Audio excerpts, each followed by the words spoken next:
देखिए, आज हम क्लास 12th का चैप्टर नंबर सेकंड स्टार्ट कर रहे हैं और आपका चैप्टर का नेम है इलेक्ट्रोस्टैटिक पोटेंशियल एंड कैपेसिटेंस। तो देखिए, हम पहले बात करेंगे इलेक्ट्रोस्टैटिक पोटेंशियल की, फिर इसके बाद करेंगे नेक्स्ट बात किसकी, कैपेसिटेंस की। तो अभी हम हेडिंग लिख रहे हैं यहाँ पे इलेक्ट्रोस्टैटिक पोटेंशियल, है ना।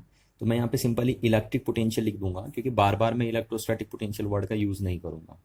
तो आपको ध्यान रखना, मैं इलेक्ट्रिक पोटेंशियल लिख दे रहा हूँ, तो हर जगह जहाँ पे भी मैं इलेक्ट्रिक पोटेंशियल लिखूंगा उसका मीनिंग इलेक्ट्रोस्टैटिक पोटेंशियल ही रहेगा। तो ये हमने लिख दिया इलेक्ट्रिक पोटेंशियल। पहले इसके ऊपर बात कर लेते हैं कि इलेक्ट्रिक पोटेंशियल है क्या चीज़ आपकी।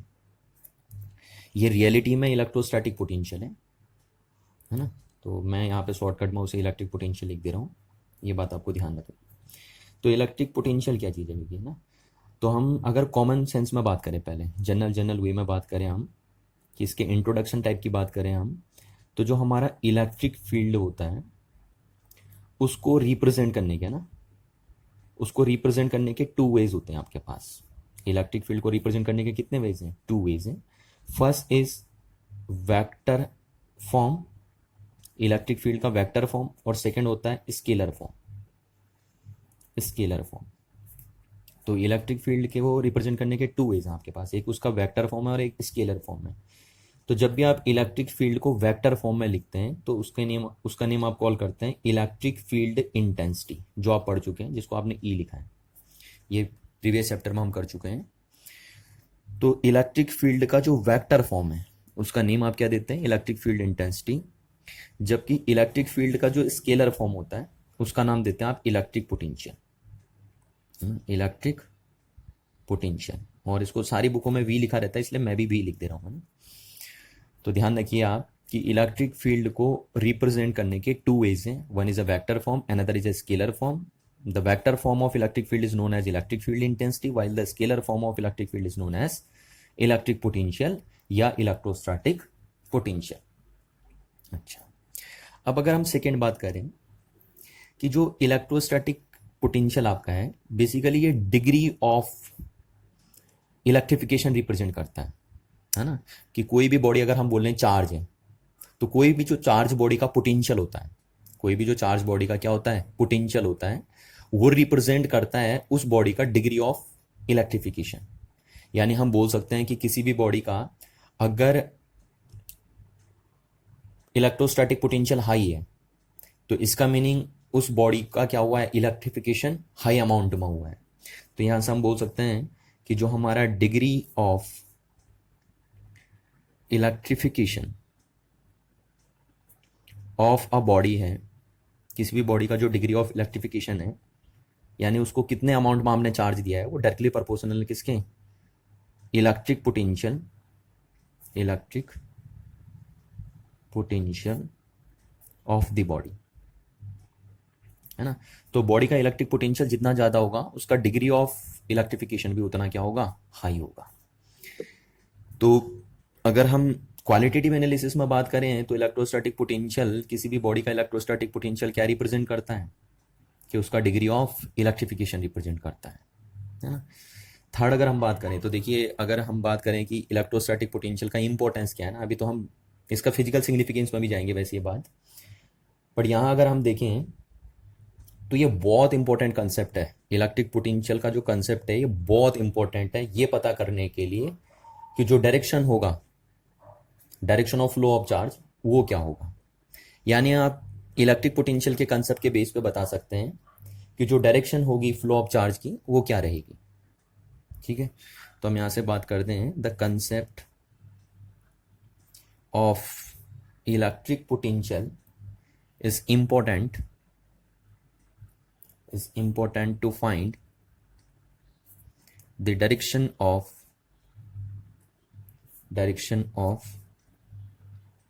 फ्लो ऑफ चार्ज, है ना। चार्ज के फ्लो की डायरेक्शन पता करने के लिए इलेक्ट्रिक पोटेंशियल का कंसेप्ट क्या होता है? बहुत ही ज़्यादा आपका इंपॉर्टेंट होता है। अच्छा, तो अब एक बात ध्यान रखना, सपोज एक बॉडी है, उसका पोटेंशियल हाई है ना, तो हायर पोटेंशियल पे एक बॉडी, ठीक, और उसको हमने कनेक्ट कर दिया लोअर पोटेंशियल की बॉडी के साथ, लोअर पोटेंशियल बॉडी, ठीक है। ये हमारे पास सपोज एक हायर पोटेंशियल बॉडी है और ये एक लोअर पोटेंशियल बॉडी है, तो मैंने हायर पोटेंशियल बॉडी को लोअर पोटेंशियल बॉडी में क्या कर दिया? कनेक्ट कर दिया,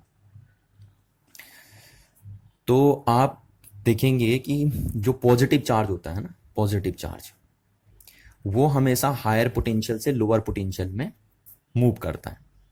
जैसे हमने बचपन में छोटी क्लास में पढ़ा होगा कि पॉजिटिव चार्ज प्लस से किधर मूव करता है, माइनस पे मूव करता है बैटरी में, है ना, प्लस से माइनस की तरफ मूव करता है पॉजिटिव चार्ज।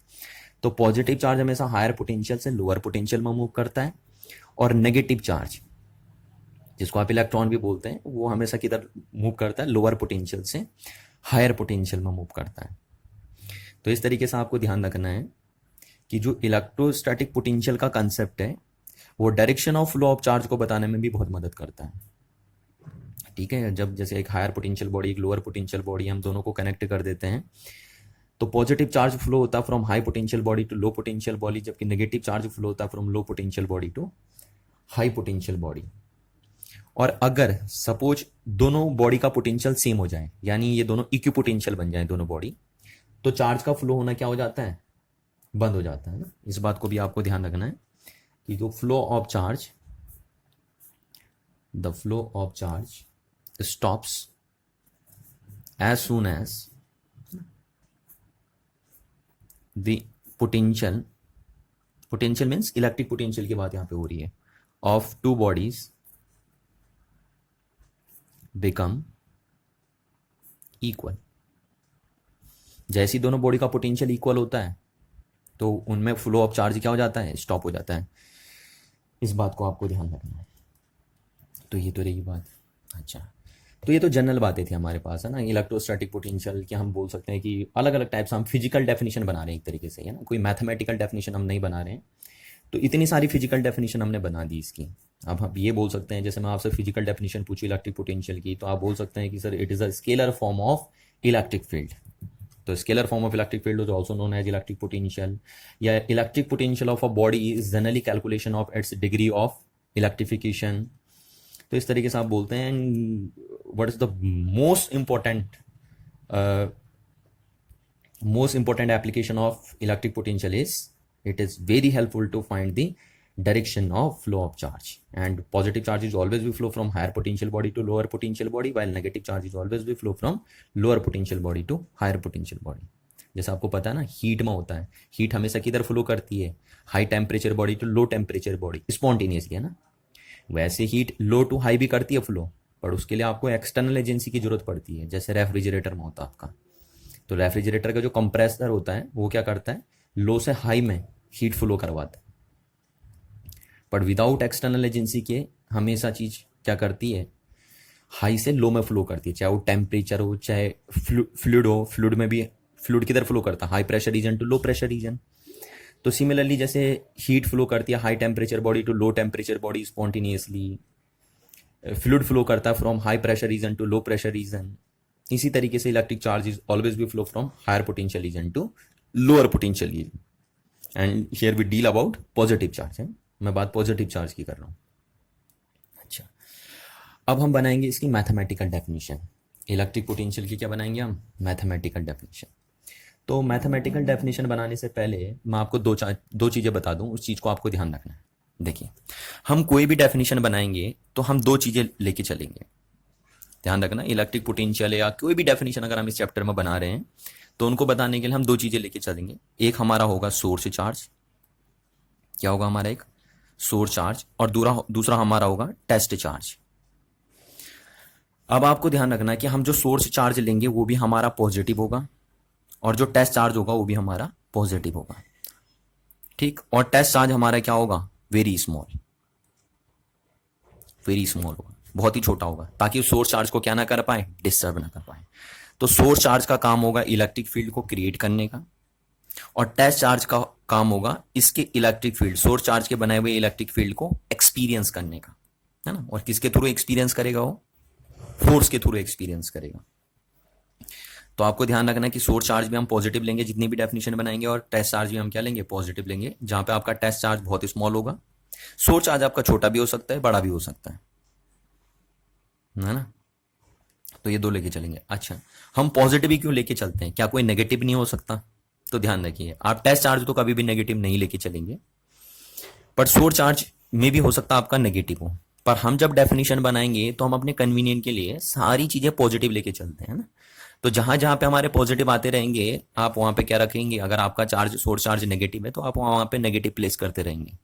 बाकी हम जो डेफिनेशन बनाएंगे अपने कन्वीनियंट के हिसाब से वो सारी केस के लिए बनाएंगे, पॉजिटिव के लिए बनाएंगे, ताकि हमारे फॉर्मूले क्या ना हो, इसीलिए हमें कंफ्यूज ना करें, है ना। नहीं तो ये फॉर्मूले आपको इजीली कंफ्यूज कर देंगे, बहुत आसान तरीके से कंफ्यूज कर देंगे आपको। तो इसलिए हम क्या करते हैं कि जितनी भी डेफिनेशन बनाते हैं वो सब पॉजिटिव चार्ज के थ्रू बनाते हैं। तो इस बात को आपको रिमेंबर रखना है। देखिए तो अब हम चलते हैं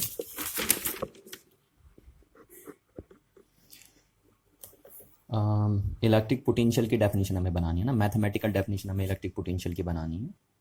तो देखिए इलेक्ट्रिक पोटेंशियल नाम की कोई चीज़ नहीं होती रियल में साइंस में, ठीक है। हाँ, पोटेंशियल का मीनिंग एनर्जी से होता है ना, और फिजिक्स में एनर्जी कभी भी डिफाइंड नहीं होती। पोटेंशियल और एनर्जी बिल्कुल एकदम आप इक्विवेलेंट मान के चलिए, थोड़ा सा ही डिफरेंस है उसमें कि चार्ज का डिफरेंस आता है हल्का सा। तो कभी भी एनर्जी डिफाइंड नहीं होती साइंस में, एनर्जी का डिफरेंस से डिफाइंड होता है। तो यहाँ पे भी हम वही बात करेंगे कि इलेक्ट्रोस्टैटिक पोटेंशियल पढ़ने से पहले हम इलेक्ट्रोस्टैटिक पोटेंशियल डिफरेंस को डील कर लेंगे, है ना।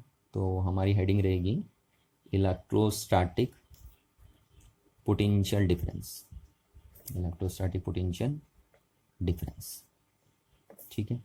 तो ये हमारी हेडिंग रहेगी। पहले हम इलेक्ट्रोस्टैटिक पोटेंशियल डिफरेंस डिफाइन करेंगे, फिर हम इलेक्ट्रोस्टैटिक पोटेंशियल डिफाइन करेंगे।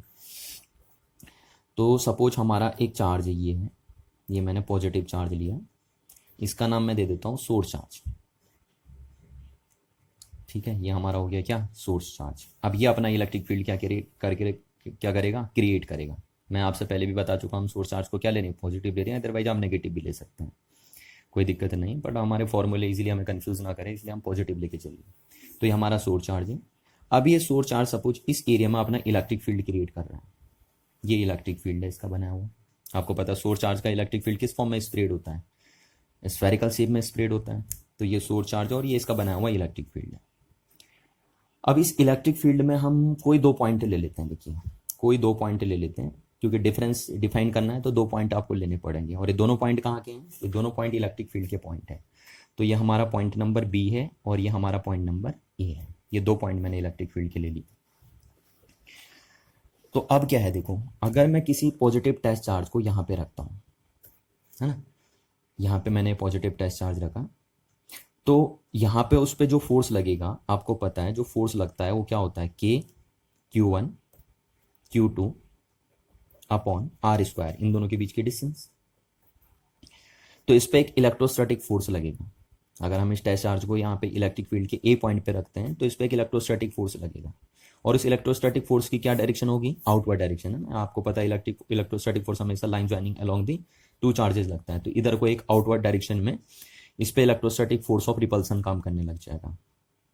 तो यानी अगर हम यहाँ पे किसी चार्ज को रखते हैं तो क्या वो रह पाएगा यहाँ पे, वो बिल्कुल नहीं रह पाएगा यहाँ पे। ये क्या करेगा, ये सोर्स चार्ज उसको रिपेल करके बाहर फेंक देगा। अब अगर हमें उसको यहां से यहां लाना है ना, यहां से यहां लाना है, तो आपको ध्यान रखना है कि जब आप उसे यहां से यहां लेके आएंगे तो आपको इलेक्ट्रोस्टैटिक फोर्स जो उस पर लग रहा है, इलेक्ट्रोस्टैटिक फोर्स ऑफ रिपल्सन, उसके अगेंस्ट आपको वर्क करना पड़ेगा। और ऐसा होता भी है, हमें हमेशा किसी फोर्स के अगेंस्ट काम करना पड़ता है ना, फोर्स की डायरेक्शन में कोई काम नहीं करना पड़ता है। जैसे ग्रेविटेशनल फोर्स नीचे को लगता है तो ऑब्जेक्ट को नीचे में लाने में हमें कोई काम नहीं करना पड़ता, ऑब्जेक्ट नीचे खुद आ जाता है। पर हमें ग्रेविटेशनल फोर्स के अगेंस्ट काम करना पड़ता है। देखिए हम फोर्स के अगेंस्ट काम करते हैं, हमें ऊपर ले जाने में काम करना पड़ेगा। तो इसी तरीके से यहाँ पे इलेक्ट्रोस्टैटिक फोर्स लग रहा है, अगर मेरे को इस चार्ज को इधर ले जाना है तो कोई दिक्कत नहीं, आप यहाँ पे रख दीजिए, चार्ज खुद ही उधर जाएगा। पर अगर मेरे को इस पॉइंट से यहाँ लाना है, ए पॉइंट से बी पॉइंट तक लेके आना है, तो मेरे को इलेक्ट्रोस्टैटिक फोर्स ऑफ रिपल्सन के अगेंस्ट वर्क करना पड़ेगा, है ना।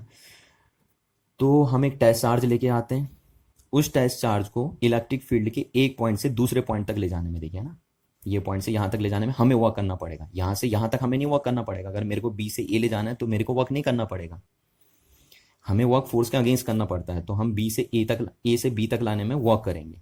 और किसके अगेंस्ट वर्क करेंगे, इलेक्ट्रोस्टैटिक फोर्स के अगेंस्ट क्या करेंगे, वर्क करेंगे।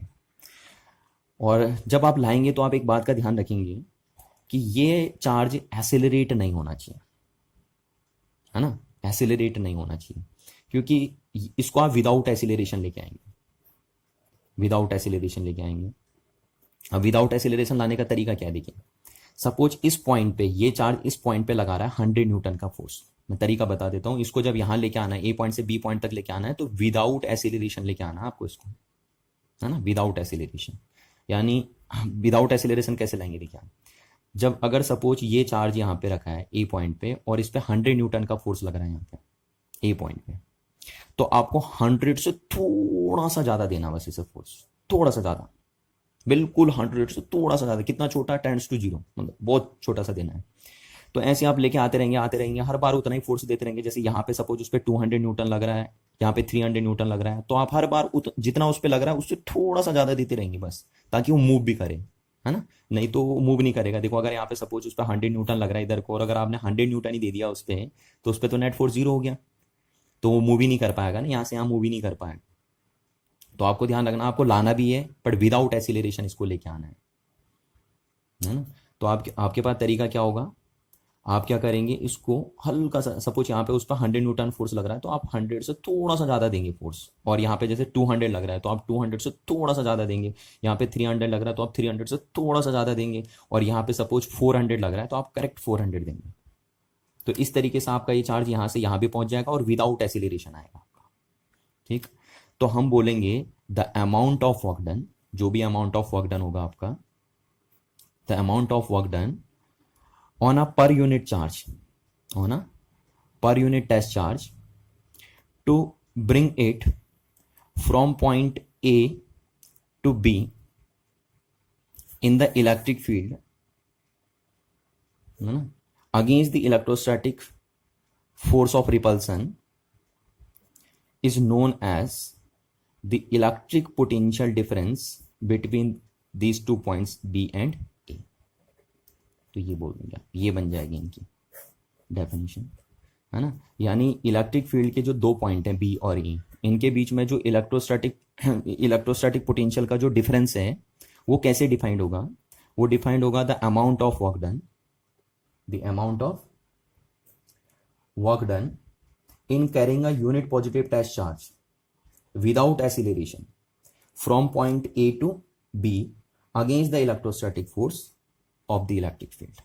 तो इस बात को हम लिख लेते हैं, देखिए यहाँ पे कि the electrostatic potential difference between 2 points B and E in electric field. ये दोनों पॉइंट कहाँ के होने चाहिए आपके, इलेक्ट्रिक फील्ड। यानी जब भी आपको इलेक्ट्रोस्टैटिक पोटेंशियल 2 पॉइंट्स के बीच का क्या करना होता है, डिफाइन करना होता है। इलेक्ट्रोस्टैटिक पोटेंशियल डिफरेंस जब भी आप 2 पॉइंट्स के बीच डिफाइन करते हैं, तो दोनों पॉइंट्स आपके कहाँ होने चाहिए, इलेक्ट्रिक फील्ड में होने चाहिए। तो electrostatic potential difference between 2 points B and A in the electric field is क्या है आपका, is the amount of work done in carrying unit positive test charge without acceleration. आपको विदाउट एसिलरेशन इसको लेके आना है, विदाउट एसिलरेशन फ्रॉम, कहाँ से लेके आना आपको, देखो आप पोटेंशियल डिफाइन कर रहे हो बी और ए के बीच का, तो आपको लेके ए से बी जाना है, फ्रॉम ए टू बी, है ना। क्योंकि हमें इलेक्ट्रोस्टैटिक फोर्स के अगेंस्ट काम करना है, इलेक्ट्रोस्टैटिक फोर्स इधर काम कर रहा है, हमें उसके अगेंस्ट काम करना है। B to A against the electrostatic force, ये बना आपका। तो कहने का मतलब है जो भी वर्क डन होगा एक पर यूनिट टेस्ट चार्ज पे, उसे ए से बी तक ले जाने में, है ना, इलेक्ट्रोस्टैटिक फोर्स के अगेंस्ट और विदाउट एसिलरेशन, उसी work done on per unit test charge को क्या बोल देंगे, इन दोनों पॉइंट्स के बीच इलेक्ट्रोस्टैटिक पोटेंशियल डिफरेंस कॉल कर देंगे। और इस बात को आपको जरूर ध्यान रखना है कि आप किसके अगेंस्ट वर्क कर रहे हो, इलेक्ट्रोस्टैटिक फोर्स के अगेंस्ट वर्क कर रहे हो। और दूसरी बात आपको ध्यान रखनी कि जब लेके आना है यहाँ से यहाँ तक, तो ये विदाउट एसिलरेशन आना चाहिए। और विदाउट एसिलरेशन लाने का तरीका मैंने आपको बता दिया कि हर बार वो जितने फोर्स का एक्सपीरियंस करेगा, जिस पॉइंट पे जितने फोर्स का एक्सपीरियंस करेगा, उससे थोड़ा सा ज़्यादा फोर्स देते रहना है। और लास्ट में जब आप एंड करेंगे तो उसको उतना ही फोर्स देंगे, करेक्ट। तो इस तरीके से आप यहाँ से यहाँ तक लेंगे। तो ये हम जो भी वर्क डन करते हैं पर यूनिट टेस्ट चार्ज पे, एक पॉइंट से दूसरे पॉइंट तक ले जाने के लिए, इलेक्ट्रोस्टैटिक फोर्स के अगेंस्ट विदाउट एक्सीलरेशन, उसी work done on a per unit test charge को हम क्या बोल देते हैं, इलेक्ट्रोस्टैटिक पोटेंशियल डिफरेंस बोल देते हैं उन दो पॉइंट्स के बीच इलेक्ट्रिक फील्ड में। तो यहां गौर करिए, आप लाए कहां से हैं, ए से बी, ठीक है, और आप डिफाइन किसके बीच कर रहे हो, बी टू ए। यहां देखिए, ध्यान से सुनिए, क्योंकि देखो आप खुद ही सोचो कि ये चीज पॉजिटिव कब आएगी ना, ये क्वांटिटी पॉजिटिव है, और ये पॉजिटिव कब आएगी, जब ये चीज हायर होगी और ये चीज लोअर होगी। तो यानी यहाँ पे जो पोटेंशियल होगा वो हाई होगा, और यहाँ पे का जो पोटेंशियल होगा वो लो होगा, क्योंकि हाई माइनस लो करोगे तभी चीज पॉजिटिव बनेगी। तो यहाँ ध्यान रखना आपको कि B to A to B है, और ये बी टू ए है यहाँ पे ना। अच्छा, तो इस इलेक्ट्रोस्टैटिक पोटेंशियल डिफरेंस को हम ये लिख देंगे कि the electrostatic potential difference between 2 points B and A in the electric field is the amount of work done on a per unit test charge to bring it from A to B without acceleration against the electrostatic force of repulsion। ये बना जाएगा। तो इसको हम क्या लिख देंगे, delta we भी लिख देंगे। ये आपका बन गया डेल्टा वी। अब जरा हम इसके डायमेंशनल फार्मूले की बात कर दें, तो डायमेंशनल फार्मूला जो होगा इलेक्ट्रिक पोटेंशियल डिफरेंस का, वो क्या होगा आपका, है ना। तो आपको पता है, आप इसका डायमेंशनल फार्मूला लिख दीजिए, इसका डायमेंशनल फार्मूला लिख दीजिए, इसका डायमेंशनल फार्मूला तैयार हो जाएगा। तो वर्क का डायमेंशनल फार्मूला क्या बना आपका, ML 2T-2, है ना। एनर्जी का जो डायमेंशनल फार्मूला होता है वही वर्क का होता है, और चार्ज का डायमेंशनल फार्मूला मैं आपको बार बार बता चुका हूँ, क्या होता है आपका A इंटू टी। तो M, और ये बना आपका L की पावर 2, और T की पावर कितनी, एक पावर नीचे, 3 पावर 2 पावर, तो -3, और A की पावर -1। तो this is a dimensional formula of electric potential difference. अच्छा, अब यहाँ से हम इसकी जरा एसआई यूनिट बना दें, एसआई यूनिट। तो एसआई यूनिट क्या होगी इसकी, देखिए एसआई यूनिट होती है, आप इसकी एसआई यूनिट रखिए, तो इसकी एसआई यूनिट क्या होगी, जूल, है ना, और इसकी एसआई यूनिट क्या होती है, कूलॉम। देखिए जूल भी साइंटिस्ट का नेम है, कूलॉम भी साइंटिस्ट का नेम। तो 1 जूल 1 कूलॉम, तो इसको हमने बोल दिया वोल्ट, 1 वोल्ट, है ना, 1 वोल्ट। तो ये हो गया आपका। तो जो वोल्ट होती है ये भी एक साइंटिस्ट का नेम है, वो एसआई यूनिट होती है किसकी, इलेक्ट्रोस्टैटिक पोटेंशियल डिफरेंस की, वोल्ट जो है। तो 1 वोल्ट किसके इक्विवेलेंट होगा, 1 जूल 1 कूलम के इक्विवेलेंट होगा ये। तो इस तरीके से आप बोलते हैं कि एसआई यूनिट जो होती है आपकी इलेक्ट्रिक पोटेंशियल डिफरेंस की, वो क्या होती है, वोल्ट होती है। अब देखिए, अगर हमें इलेक्ट्रिक पोटेंशियल डिफाइन करना है ना, क्या डिफाइन करना है, इलेक्ट्रिक पोटेंशियल, तो ये हमने हेडिंग लिख दी इलेक्ट्रिक पोटेंशियल। तो अगर हमें इलेक्ट्रिक पोटेंशियल डिफाइन करना है तो हम क्या करते हैं, देखिए ये सपोज हमारे पास फील्ड है, सोर्स चार्ज का बना हुआ इलेक्ट्रिक फील्ड है। अब इसमें इस पॉइंट पे पोटेंशियल एक पॉइंट का कंसेप्ट है ना, जबकि पोटेंशियल डिफरेंस 2 पॉइंट्स का कंसेप्ट है। तो यहाँ पे इस पॉइंट पे ये सपोज एक पॉइंट है आपका, और इस पॉइंट को हम नाम दे देते हैं, जैसे यहाँ पे मैंने दे रखा है बी, तो यहाँ पे बी नाम दे देता हूँ। अब इस बी पॉइंट पे मेरे को इलेक्ट्रिक पोटेंशियल डिफाइन करना है। ये बी पॉइंट कहाँ है, इलेक्ट्रिक फील्ड के अंदर है, और इस बी पॉइंट पे हमें इलेक्ट्रिक पोटेंशियल डिफाइन करना है। तो हम कैसे करेंगे, देखिए हम क्या करते हैं, अभी हमने इलेक्ट्रिक पोटेंशियल डिफरेंस डिफाइन किया था, उसी में हम क्या करते हैं, इस ए पॉइंट को, जो ए पॉइंट था, इसको इन्फिनिटी पे ले जाते हैं। कहाँ ले जाते हैं, इन्फिनिटी पे ले जाते हैं। तो इलेक्ट्रिक पोटेंशियल डिफरेंस में हम बी से ए पॉइंट तक ला रहे थे यूनिट पॉजिटिव टेस्ट चार्ज को। अब हम क्या करेंगे, इलेक्ट्रिक पोटेंशियल में इनफाइनाइट से बी पॉइंट तक लेके आएंगे, क्योंकि इनफाइनाइट पे जब देखिए हमारा जो ए पॉइंट है वो कहाँ चले जाएगा, वो इन्फिनिटी पे चले जाएगा, है ना। और इन्फिनिटी का जो पोटेंशियल होगा हम वहाँ पे 0 मानेंगे। ये एक रेफरेंस पोटेंशियल होता है ना, रेफरेंस पोटेंशियल होता है, क्योंकि इन्फिनिटी पे हमें नहीं पता कि हमने कितना वर्क किया है, इसलिए इन्फिनिटी का पोटेंशियल हम कितना मान के चलते हैं, 0 मान के चलते हैं। और वैसे भी मैंने आपको बताया है कि जब भी आपको जब तक आप रेफरेंस पोटेंशियल डिफाइन नहीं करेंगे ना, एक रेफरेंस मतलब 0 पोटेंशियल डिफाइन नहीं करेंगे, तब तक आप इलेक्ट्रिक पोटेंशियल की डेफिनेशन बना ही नहीं सकते। अदरवाइज जब आपके पास रेफरेंस पोटेंशियल होगा तभी आप इलेक्ट्रिक पोटेंशियल डिफरेंस को कायमा कन्वर्ट कर पाएंगे, इलेक्ट्रिक पोटेंशियल में कन्वर्ट कर पाएंगे। तो हम क्या करते हैं, इस ए पॉइंट को इन्फिनिटी पर ले जाते हैं, ठीक। और क्योंकि इन्फिनिटी पे हम पोटेंशियल कितना मान लेंगे, 0 मान लेंगे। तो अब हम बोलेंगे कि जो भी वर्क डन हम करेंगे पर यूनिट टेस्ट चार्ज पे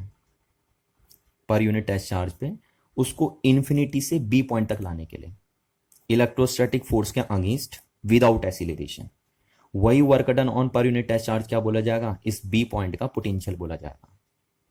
इस तरीके से हम बोल देते हैं, क्या बोला मैंने, जो भी वर्क डन हम करेंगे पर यूनिट टेस्ट चार्ज पे उसको इन्फिनिटी से बी पॉइंट तक लाने के लिए इलेक्ट्रोस्टैटिक फोर्स के अगेंस्ट और विदाउट एक्सीलरेशन, उसी work done on per unit test charge को हम क्या बोल देंगे, इलेक्ट्रिक पोटेंशियल बोल देंगे। किस पॉइंट का, बी पॉइंट का।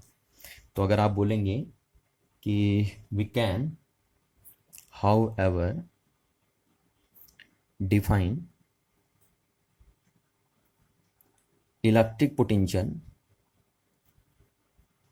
Eight a point by choosing, आपको क्या चूज करना पड़ेगा, अगर आपको किसी पॉइंट पे इलेक्ट्रिक पोटेंशियल डिफाइन करना है तो आपको चूज करना पड़ेगा एक पॉइंट कहाँ पे, इन्फिनिटी पे।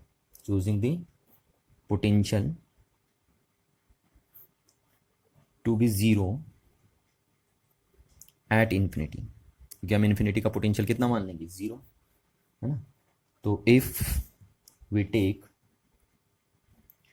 पॉइंट ए एट इन्फिनिटी, अब हम पॉइंट ए को कहाँ लेके चले जाते हैं, इन्फिनिटी पे लेके चले जाते हैं, तो हम बोल देंगे ए पॉइंट का पोटेंशियल कितना हो गया, जीरो हो गया, है ना। तो अभी तक हमारे पास जो पोटेंशियल डिफरेंस की डेफिनेशन थी, जिसमें हमने ये बोला था कि ये आपका बना था,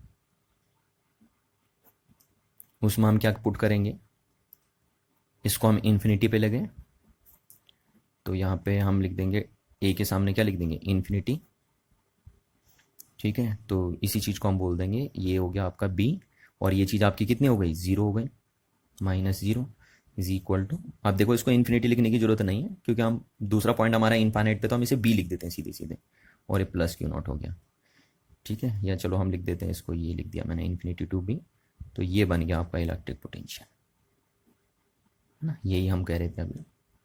तो ये बन गया आपका इलेक्ट्रिक पोटेंशियल। तो यहाँ से आप डेफिनेशन बोल सकते हैं इसकी, आप खुद लिख सकते हैं, मैं नहीं लिख रहा यहाँ पे, कि electric potential at any point B in the electric field is defined as the amount of work done on a per unit test charge carrying it from infinity to that point B in the electric field against the electrostatic force of repulsion without acceleration, है ना। तो इस तरीके से आप बता सकते हैं इसकी डेफिनेशन। आइए हम इससे रिलेटेड एक डेरिवेशन देखते हैं। तो देखिए इस डेरिवेशन हम देखेंगे कि एक पॉइंट चार्ज अपने से आर डिस्टेंस पे कितना इलेक्ट्रोस्टैटिक पोटेंशियल क्रिएट करता है ना।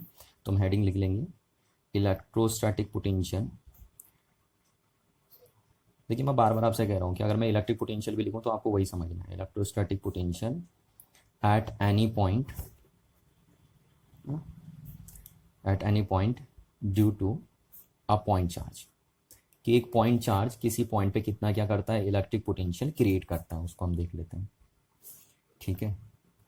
तो देखते हैं, देखिए जैसे हमारे पास एक सपोज ये पॉइंट चार्ज है Q, और इसको मैंने सेंटर पे रख दिया, ओरिजिन पे O पे रख दिया, है ना, ओरिजिन पे रख दिया इस Q चार्ज को हमने, और इससे R डिस्टेंस पे, सपोज इससे R डिस्टेंस पे एक पॉइंट है कोई P, और यहाँ पे हमें देखना है इस P पॉइंट पे कि ये चार्ज कितना इलेक्ट्रिक पोटेंशियल क्रिएट करेगा यहाँ पे, ये हम देख लेंगे। तो देखिए यहाँ पे मैं लिख लेता हूँ कि let a point charge Q kept at origin O, let a point charge Q kept at a origin O. Suppose क्या है, suppose P is a point at a distance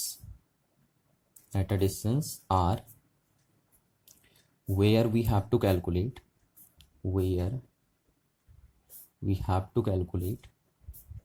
यहाँ पे क्या कैलकुलेट करना आपको, where we have to calculate electric potential due to charge Q, कि ये Q charge जो पॉइंट चार्ज है यहाँ पे कितना इलेक्ट्रिक पोटेंशियल बनाएगा, वो हमें कैलकुलेट करना है।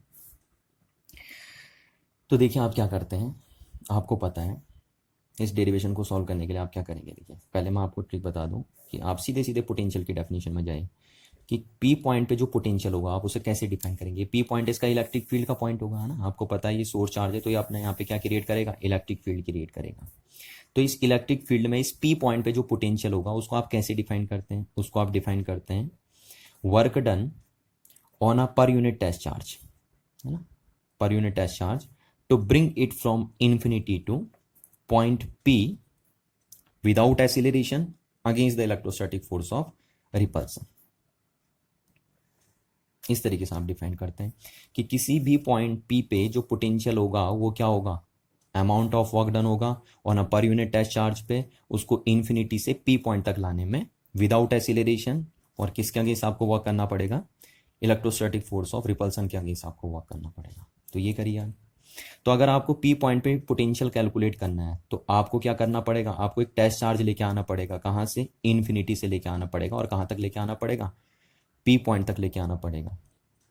तो आप पहले वर्क डन कैलकुलेट करेंगे कि आपने एक टेस्ट चार्ज लिया और उसको इन्फिनिटी से इस पॉइंट तक लाने में आपको इलेक्ट्रोस्टैटिक फोर्स के अगेंस्ट कितना वर्क करना पड़ा है ना। और उस वर्क को आप क्या कर देंगे, टेस्ट चार्ज से डिवाइड कर देंगे, तो इस पॉइंट का पोटेंशियल आप कैलकुलेट कर लेंगे कि ये पॉइंट चार्ज यहाँ पे कितना इलेक्ट्रिक पोटेंशियल क्रिएट कर रहा है। तो अब देखिए हम क्या करते हैं, आप जरा गौर करिए, देखिए ना। और विदाउट एक्सीलरेशन लेके आना है, इस बात का आपका ध्यान रखना है।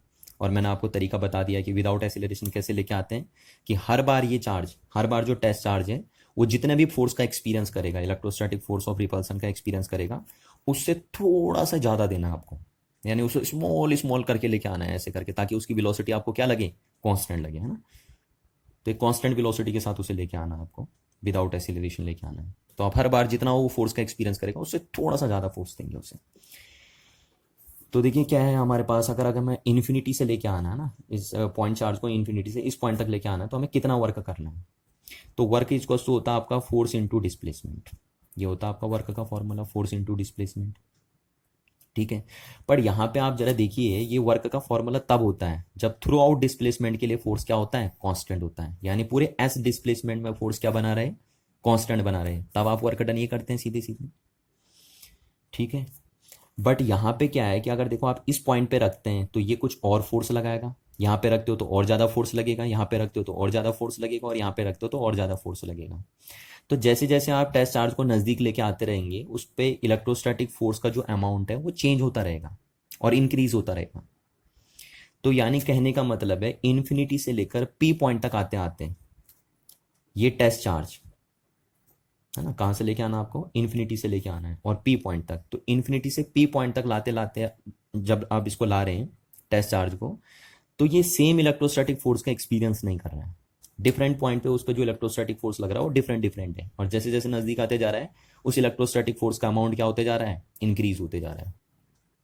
तो इसलिए आप लार्ज वर्क डन नहीं करें, आप पहले क्या करेंगे, स्मॉल वर्क डन करेंगे, है ना। कि छोटा सा डिस्प्लेस करने में, इस टेस्ट चार्ज को छोटा सा डिस्प्लेस करने के लिए, छोटा सा डिस्प्लेस करने में कितना वर्क डन आपको करना पड़ रहा है, और फिर देन उसे लार्ज के लिए क्या कर लेंगे आप, इंटीग्रेट, है ना। और क्यों हम यहाँ छोटा सा वर्क डन कर रहे हैं पहले, क्योंकि मैंने आपसे कहा था कि जो थ्रू आउट डिस्प्लेसमेंट यानी इन्फिनिटी से पी पॉइंट तक के लिए जो डिस्प्लेसमेंट में, उसमें फोर्स की वैल्यू कांस्टेंट नहीं है आपकी, इसलिए हम स्मॉल वर्क डन करेंगे पहले, क्योंकि स्मॉल वर्क डन में हम फोर्स को क्या मान सकते हैं, कांस्टेंट।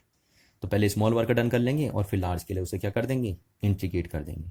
यानी हम कैलकुलस की मदद लेंगे। वो होता ही है, जब भी हमारे पास फोर्स थ्रू आउट डिस्प्लेसमेंट के लिए कांस्टेंट नहीं होता तो हम कैलकुलस की मदद से टोटल वर्क डन निकालते हैं।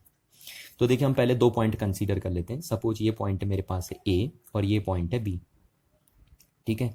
अब ये पॉइंट बहुत नज़दीक है, तो यहाँ से लेके आता हूँ पहले मैं इस टेस्ट चार्ज को, यहाँ से और यहाँ लेके आता हूँ, बी से ए तक लाता हूँ, ठीक है।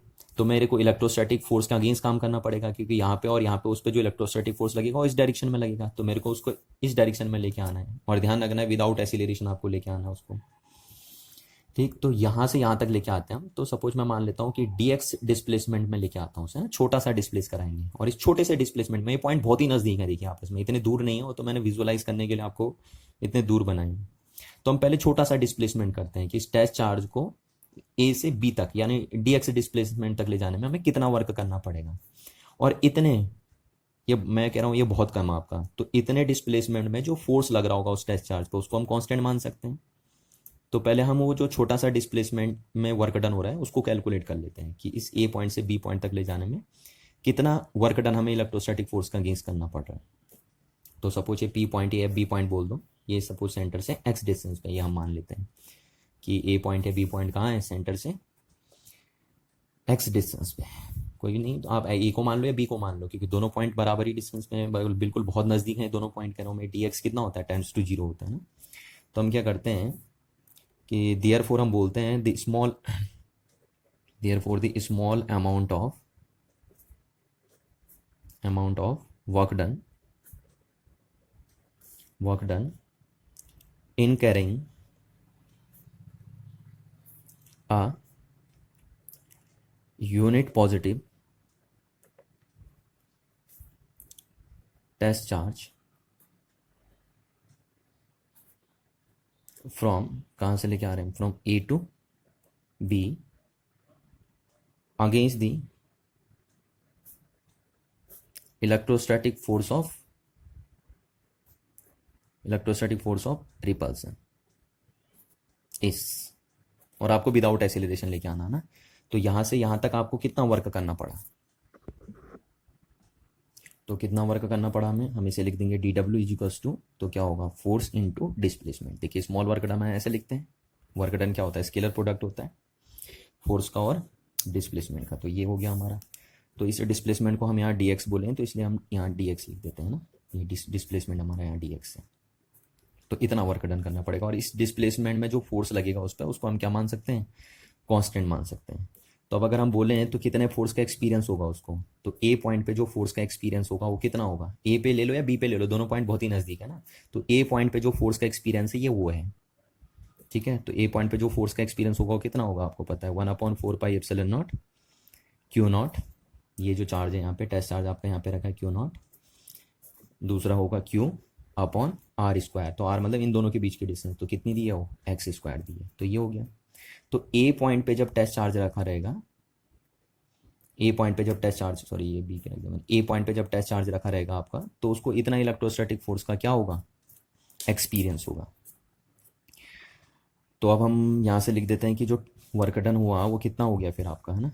तो पहले इसको हम खोल देते हैं कि फोर्स इनटू डिस्प्लेसमेंट इनटू क्या बनेगा, कॉस थीटा, आपको पता है। और मैं आपसे बार बार कहता हूँ कि ये थीटा इन दोनों के बीच की डायरेक्शन बताने के लिए ही यूज़ किया जाता है ना, तो आप इनके साथ कभी भी साइन यूज़ नहीं करेंगे। यहाँ पे बच्चे बहुत कन्फ्यूज़न करते हैं और बुकों में भी अलग अलग तरीके से लिखा रहता है, तो आपको ध्यान रखना है। ये फोर्स कौन सा फोर्स है, ये एक्सटर्नल फोर्स है। ये वर्क डन हम कर रहे हैं ना, ये देखिए अगेंस्ट कर रहे हैं, तो हम वर्क कर रहे हैं। और हम कितना फोर्स लगाएंगे उस पर, जितना फोर्स का एक्सपीरियंस वो करेगा उससे थोड़ा सा ज़्यादा लगाएंगे, यानी हम भी इतना ही लगाएंगे अप्रोक्सीमेट, क्योंकि हमें विदाउट एक्सीलरेशन लाना है, तो हम इससे थोड़ा सा ज़्यादा लगाएंगे, पर होगा वो इतना ही है अप्रोक्सीमेट में, है ना। तो ये एक्सटर्नल फोर्स और ये डिस्प्लेसमेंट है। तो जो वर्क डन बनेगा, तो यहाँ पे देखिए कॉस थीटा कितना बनेगा आपका ना, थीटा किसके बीच का एंगल होगा, एक्सटर्नल फोर्स और डिस्प्लेसमेंट वेक्टर के बीच का एंगल होगा, ठीक है। एक्सटर्नल फोर्स क्यों, क्योंकि ये वर्क डन हमारा वर्क डन हम कर रहे हैं, किसके अगेंस्ट कर रहे हैं, इलेक्ट्रोस्टैटिक फोर्स ऑफ रिपल्सन के अगेंस्ट हम इस वर्क डन को कर रहे हैं, बी ए पॉइंट से बी पॉइंट तक ले जाने के लिए। तो हमारे जो है थीटा होगा वो कितना होगा, तो देखिए थीटा क्या है हमारा, है ना। हमारे पास जो हम फोर्स लगा रहे हो इस डायरेक्शन में लगा रहे हैं, हमारा जो एक्सटर्नल फोर्स हो किस डायरेक्शन में है, वो इस डायरेक्शन में, और उसका मैग्नीट्यूड कितना होगा, उसका मैग्नीट्यूड इतना ही होगा, उस एक्सटर्नल फोर्स का मैग्नीट्यूड इतना ही होगा आपका, बस। कि ये जो फोर्स लगेगा वो इलेक्ट्रोस्टैटिक फोर्स ऑफ रिपल्सन इधर लगेगा, और हम जो लगाएंगे वो अंदर को लगाएंगे, हम भी इतना ही लगाएंगे, मैग्नीट्यूड में इतना ही होगा, बट हमारा फोर्स का डायरेक्शन क्या होगा, अंदर को होगा। तो हमारा जो एक्सटर्नल फोर्स लगा वो अंदर को लगा। अच्छा, जो डिस्प्लेसमेंट वेक्टर है वो किधर है, तो देखिए बहुत सारे लोग बोलते हैं कि यहाँ पे यही गलती करते हैं बच्चे, है ना, और बुकों में भी ये बहुत कंफ्यूजिंग टाइप लिखा रहता है कि जो डिस्प्लेसमेंट है वो भी इधर ही हो रहा है, तो थीटा 0 हो गया या थीटा 180 डिग्री हो गया, इस तरीके से बताते हैं ना। देखिए आप कैसे भी हो सकता है कि लोगों का आंसर कैसे भी आ जाए, पर तरीका क्या है, वे ऑफ राइटिंग क्या है आपका, क्या तरीका रहेगा लिखने का, वो आप ध्यान से देखेंगे। देखिए एक्सटर्नल फोर्स की डायरेक्शन ये है, तो क्या डिस्प्लेसमेंट भी इधर ही हो रहा है, यस डिस्प्लेसमेंट भी इधर ही हो रहा है, पर आप ओरिजिन यहाँ मान के चल चुके हैं। देखिए ध्यान से सुनिए, देखिए यहाँ पे मान के चल चुके हैं आप, तो इस डायरेक्शन में डिस्प्लेसमेंट इंक्रीज होगा, इस डायरेक्शन में डिस्प्लेसमेंट क्या होगा आपका, डिक्रीज होगा। इस बात का आप ध्यान रखेंगे। देखिए आप ओरिजिन यहाँ पे लेके जा चुके हैं, तो इधर को आर इंक्रीज हो रहा है, इधर को आर क्या हो रहा है, डिक्रीज हो रहा है। तो जो रियल में डिस्प्लेसमेंट दिख तो आपको इधर रहा है, पर उसकी डायरेक्शन क्या है, उसकी डायरेक्शन इधर है, क्योंकि डिस्प्लेसमेंट वेक्टर हमने इधर डिसाइड कर रखा है पहले। आर हमारा किधर डिसाइडेड है, इधर डिसाइडेड है ना। तो हम क्या करते हैं, हमारा जो डिस्प्लेसमेंट दिख तो आपको इधर रहा है, पर वो दिखने में इधर दिख रहा है आपको, पर उसकी जो रियल डायरेक्शन है वो ये है डिस्प्लेसमेंट। तो आपको ध्यान रखना है, क्योंकि आपने ओरिजिन यहाँ पे कर रखा है ना, तो आर की डिक्रीजिंग डायरेक्शन में आप वॉक कर रहे हो, डिक्रीजिंग डायरेक्शन में आप वॉक कर रहे हो, तो इसलिए जो हमारा डिस्प्लेसमेंट वेक्टर माना जाएगा उसकी डायरेक्शन तो ये मानी जाएगी, और एक्सटर्नल फोर्स ये हो गया हमारा, तो इसलिए थीटा हमारा कितना हो गया, 180 डिग्री हो गया। थीटा कितना हो गया, 180 डिग्री हो गया, ठीक है ना, ये हमारा 180 डिग्री हो गया। क्यों 180 डिग्री हुआ मैंने कहा, क्योंकि जो आपका फोर्स है वो इस डायरेक्शन में लग रहा है, और डिस्प्लेसमेंट वेक्टर हम, भले डिस्प्लेसमेंट इधर हो रहा है पर हम डायरेक्शन पहले ही डिसाइड कर चुके हैं, हम ओरिजिन ये ले चुके हैं, देखिए तो इधर को तो आर डिक्रीज हो रहा है, तो आर की डिक्रीजिंग डायरेक्शन में अगर डिस्प्लेसमेंट हो रहा है ना, आर की डिक्रीजिंग डायरेक्शन में अगर क्या हो रहा है, डिस्प्लेसमेंट हो रहा है, तो फोर्स और डिस्प्लेसमेंट के बीच का जो एंगल होगा वो कितना माना जाएगा, 180 डिग्री माना जाएगा, ना कि 0 डिग्री माना जाएगा। आपको यहाँ 0 डिग्री नहीं कर देना है कि डिस्प्लेसमेंट भी इधर ही हो रहा है और हम एक्सटर्नल फोर्स भी इधर ही लगा रहे हैं, तो थीटा कितना हो जाएगा, 0 डिग्री, नहीं देखिए, है ना, डिस्प्लेसमेंट हो इधर रहा है पर हम डायरेक्शन पहले ही डिसाइड कर चुके हैं उसकी इधर को है, क्योंकि आर की ये तो डिक्रीजिंग डायरेक्शन हो गई ना आर की। अच्छा, कुछ बुक वाले क्या करते हैं, कुछ बुक वाले क्या करते हैं कि जो थीटा हुआ वो 180 क्या हुआ, वो क्या करते हैं कि हमें जो एक्सटर्नल फोर्स लगाते हैं वो इस तरीके से लिख देते हैं कि जो हम एक्सटर्नल फोर्स लगाते हैं वो किसके बराबर होता है, वो इलेक्ट्रोस्टैटिक फोर्स के बराबर होता है, और into displacement into cos theta. तो वो क्या करते हैं, वो बोलते हैं जो एक्सटर्नल फोर्स है वो, क्योंकि हम इतना ही दे रहे हैं तो हम यहाँ पे जो हम एक्सटर्नल फोर्स दे रहे हैं वो किसके बराबर होगा, वो इलेक्ट्रोस्टैटिक फोर्स के बराबर होगा, है ना। तो ऐसे लिख देते हैं इस एक्सप्रेशन को, और उसके बाद क्या बोलते हैं कि हमारा जो हमने जो एक्सटर्नल ये जो इलेक्ट्रोस्टैटिक फोर्स है वो इस डायरेक्शन में है और डिस्प्लेसमेंट जो है वो इस डायरेक्शन में, इसलिए थीटा 180 डिग्री हो गया। बट मैं इस तरीकों को इग्नोर मारूंगा, देखिए मैं तरीका गलत नहीं कहूँगा कि ये तरीका गलत है, बट मेरे को ये कन्वीनियंट नहीं लगता।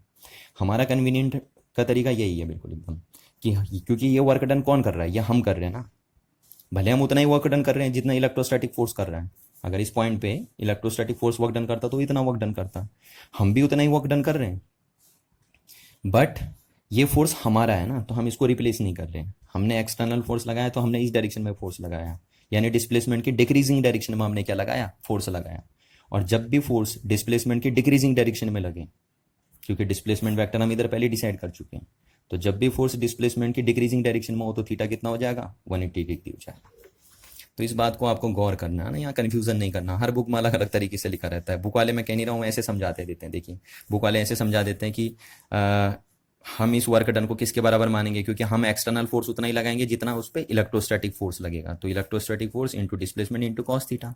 अब वो क्या कहते हैं कि इलेक्ट्रोस्टैटिक फोर्स इस डायरेक्शन में, डिस्प्लेसमेंट इस डायरेक्शन में, इसलिए थीटा 180 डिग्री हो गया। पर मैं कह रहा हूँ ये तरीका हम इग्नोर मारेंगे, क्यों, क्योंकि ये वर्क डन हमने किया है, ये वर्क डन क्या है, बाई एक्सटर्नल एजेंसी है, तो हमने फोर्स भी एक्सटर्नल लगा और डिस्प्लेसमेंट आर की डिक्रीजिंग डायरेक्शन में हमने किया, इसलिए हमने थीटा कितना कर दिया, 180 कर दिया, क्योंकि हमारा डिस्प्लेसमेंट पहले इधर डिसाइड हो चुका है और फोर्स हम इधर लगा रहे हैं, तो थीटा 180 डिग्री हो गया आपका, भले चल इधर रहा ऑब्जेक्ट, है ना, तो थीटा 180 डिग्री हो गया। तो डी डब्ल्यू कॉस कितना हो गया, माइनस एफ डी एक्स, क्योंकि कॉस 180 डिग्री कितना हो जाएगा आपका, -1 हो जाएगा, तो यहाँ से एफ एक्सटर्नल इंटू क्या आ जाएगा आपका, डी एक्स आ जाएगा, ठीक है।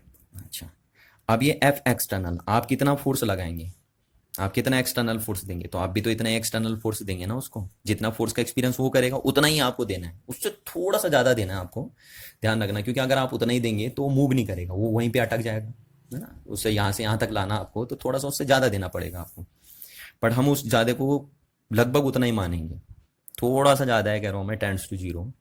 तो आप समझिए इस बात को कि हम जो एक्सटर्नल लगाएंगे उतना ही लगाएंगे, तो हम इसको कितना लिख सकते हैं, इस एक्सटर्नल को क्या इतना लिख सकता हूँ मैं, 1/4 pi epsilon nought Q upon X square लिख सकता हूँ, और इंटू डी एक्स।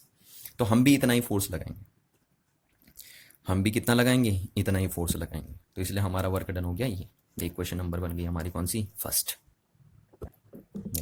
तो हमने ये निकाल दिया कि कितना स्मॉल वर्क डन करना पड़ेगा हमें एक टेस्ट चार्ज को बी से ए तक, ए से बी तक लाने में एक्सटर्नल फोर्स के अगेंस्ट, तो हमें एक्सटर्नल फोर्स के अगेंस्ट इतना वर्क करना पड़ेगा अगर हमें एक टेस्ट चार्ज को ए पॉइंट से बी पॉइंट तक ले जाना है, तो इतना स्मॉल वर्क डन हमें करना पड़ा।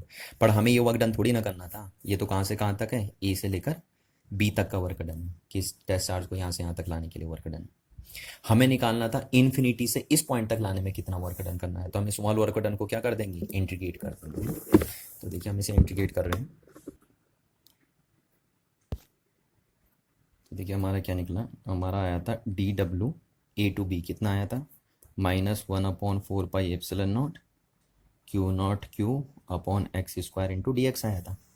तो अब हम इसे टोटल के लिए इंटीग्रेट कर देते हैं ना, तो टोटल वर्क डन निकालने के लिए, अब टोटल वर्क डन हम कहाँ से निकालेंगे, देखिए टोटल वर्क डन के लिए हम इसे इंटीग्रेट करेंगे, तो इंटीग्रेशन में ये देखिए ये चीज़ तो कांस्टेंट है ना, तो ये चीज़ बाहर आ जाएगी, Q0 और ये माइनस भी हमने लिख दिया अपॉन 4 पाई एप्सिलॉन नॉट, और इंटीग्रेट होगा कौन, 1/x² इंटू डी एक्स। सिर्फ वेरिएबल ही इंटीग्रेट होते हैं, बाकी कांस्टेंट तो इंटीग्रेट होते नहीं हैं, तो हमने बाहर लिख दिया।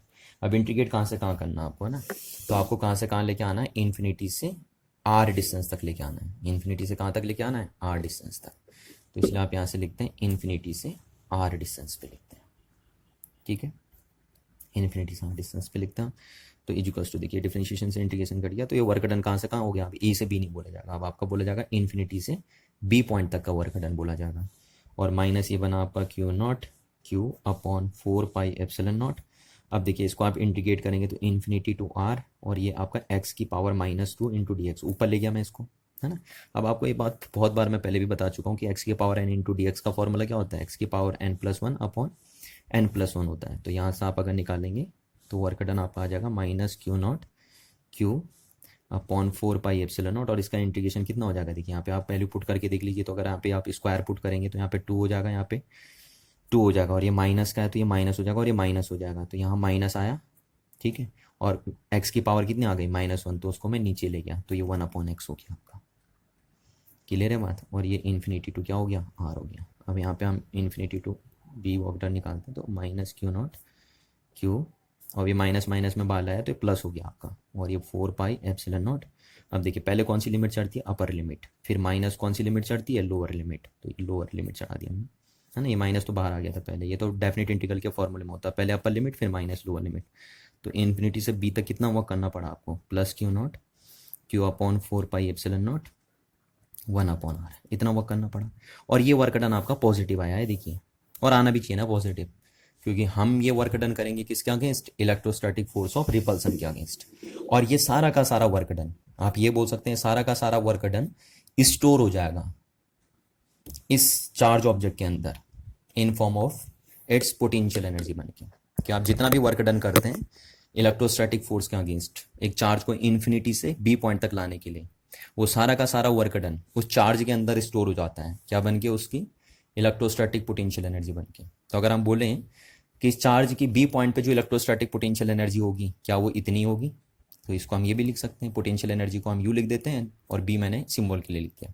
तो बी पॉइंट पे जो इलेक्ट्रोस्टैटिक पोटेंशियल एनर्जी होगी इस चार्ज की, वो ऐसे डिफाइंड होगी। अगर आप ये करना चाहें तो सीधे इसको ये भी बोल सकते हैं, ठीक। तो अब हम आते हैं, since electrostatic potential at B point is the amount of work done on a per unit test charge to bring it from infinity to B. तो ये हमने निकाल ही दिया, तो ये इसकी वैल्यू हमारे पास है, कितनी है, Q0 Q अपॉन 4πε0 1/r, ठीक है। और इसको किससे डिवाइड करना है, Q0 से डिवाइड करना है, तो Q0 से Q0 कट गया, तो बी पॉइंट का पोटेंशियल कितना आ गया आपका, Q अपॉन 4πε0 इंटू आर। ये देखिए इतना पोटेंशियल बन गया। तो कोई भी पॉइंट चार्ज है ना, कोई भी पॉइंट चार्ज अपने से आर डिस्टेंस पे कितना इलेक्ट्रिक पोटेंशियल बनाती है, इतना इलेक्ट्रिक पोटेंशियल बनाती है। तो हम कह सकते हैं कि किसी पॉइंट का जो पोटेंशियल होता है वो डायरेक्टली प्रोपोर्शनल होता है किसके, मैग्नीट्यूड ऑफ चार्ज के।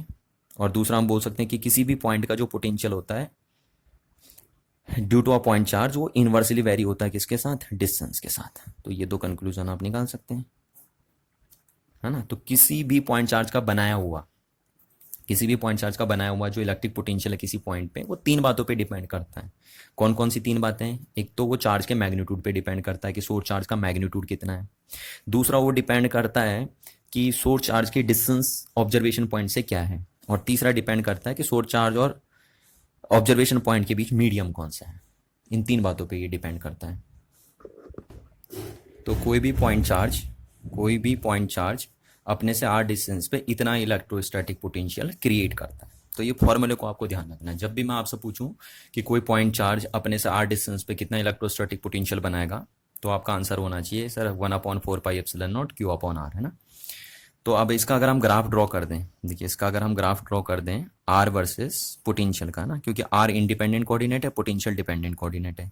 तो पोटेंशियल वर्सेस आर ग्राफ अगर हम ड्रॉ कर दें तो ये कैसे देखने को मिलेगा आपको पता है जब आर इन्फिनिटी होगा, आर टेंड्स टू इन्फिनिटी होगा, तो पोटेंशियल कितना होगा उस टाइम। अगर आप यहाँ इन्फिनिटी पुट करते हैं तो समथिंग अपॉन इन्फिनिटी कितना हो जाता है, 0।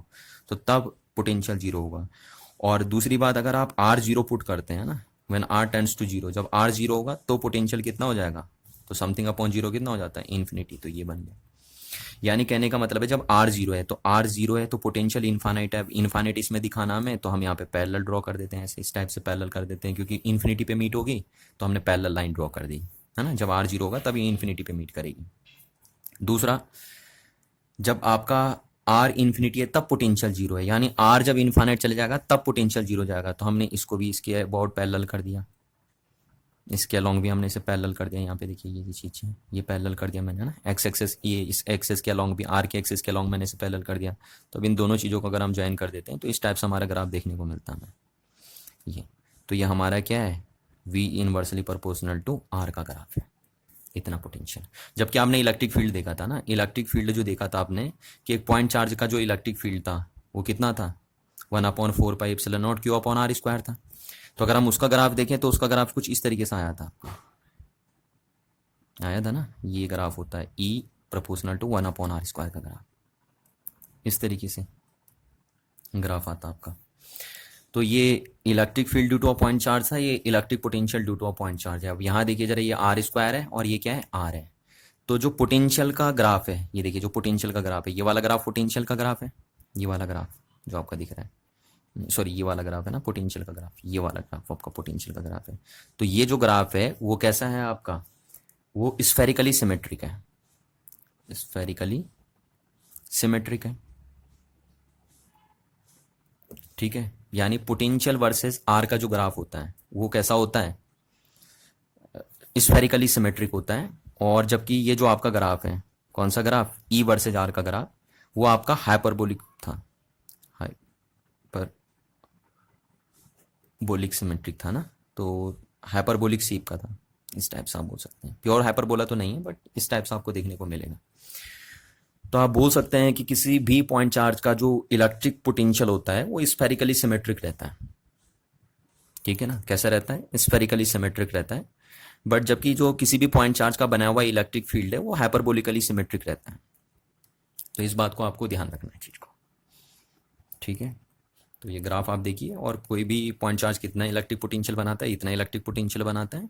और ये आपने पहले पढ़ दिया था कि कोई भी पॉइंट चार्ज कितना इलेक्ट्रिक फील्ड बनाएगा, इतना इलेक्ट्रिक फील्ड बनाएगा। तो देखिए यहाँ इलेक्ट्रिक फील्ड स्क्वायर के साथ वेरी हो रहा है, यहाँ पोटेंशियल 1 पावर के साथ वेरी होता है। तो यहाँ 1 पावर है, इस बात को भी आप गौर करना, बच्चे गलती कर देते हैं। और यहाँ स्क्वायर पावर है ना। और इनके ग्राफ भी हमने बना दिए। तो जो इलेक्ट्रिक फील्ड वर्सेज आर का ग्राफ था पॉइंट चार्ज के लिए, वो कैसा आया था, हाइपरबोलिक शेप का है। और जो V वर्सेज आर ग्राफ है पॉइंट चार्ज के लिए, यानी पोटेंशियल वर्सेज आर ग्राफ है पॉइंट चार्ज के लिए, वो कैसा है, स्फेरिकली सिमेट्रिक है। तो इन बातों को आपको गौर करके रखना है। Thank you.